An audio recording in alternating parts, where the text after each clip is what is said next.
Alcohol is a poison. This video just completely changed my perspective on why you should just not drink alcohol and leave it out of your life. Very rarely do I have something to drink, but only for like social events or like vacation or something like that. A lot of people just don't want to drink alcohol anymore. And I think that's a positive thing. Like if I'm going to socialize or something, then it doesn't mean that I have to drink alcohol or alcoholic drinks, right? The recommendation here, just to review, is drink as much as you can and you'll recover. See you next time. Just kidding, you're still with us, right?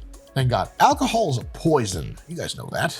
It actively poisons you. And at high concentration poisons you a lot, and that fucks up your recovery to basic biochemical level. Number 2, alcohol directly and via hormonal pathways interferes with muscle growth and repair. Number 3 is it disrupts a bunch of other hormones that are good for recovery. Number 4 is alcohol dehydrates you, which is a big no-no for recovery. It couldn't be clearer that alcohol is a poison and you should just not be consuming it. Now, it is your body and you should do whatever the heck you want, right? Because it's yours. I have never actually drank a lot in my life, Chad. Like I don't need alcohol to have fun, right? So why should I do it? And then you feel bad the next day. It kind of messes up your whole week, your whole month if you keep doing it. I have actually decided to just stop doing it completely, or, just keep going the same way that I've been for the past 2 years or so. That is just very rarely drinking alcohol. Number 5, even if alcohol helps you get to sleep, especially if you drink quite a bit, 3 or 4 drinks or more, you can notably and predictably disrupt the sleep quality of the sleep that follows. The truth about drinking alcohol, okay.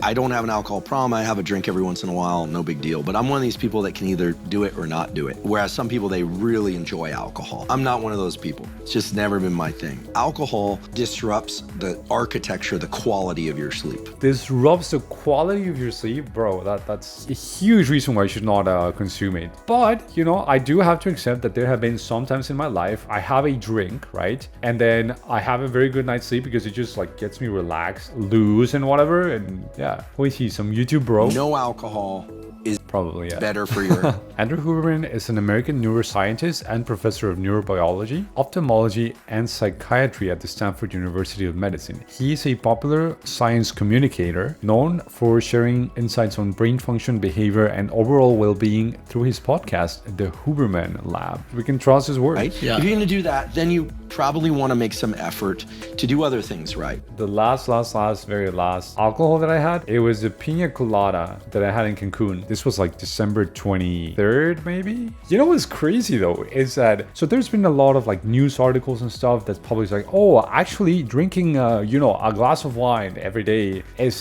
good for your health, right? And then you look at the other side of the news and it's like, oh yeah, the French wine industry is in trouble because consumption is going down. And then you see these articles being published and it's like, bro, we're not actually dumb. We know what you're trying to do. Like you're trying to promote wine when the wine industry is in trouble. It's kind of saucy, guys, isn't it? What's going on with alcohol? Should we drink it or not? To be honest, I'd never leave the house sober. If you have 4, 5, 6 drinks a day, I never leave the house sober.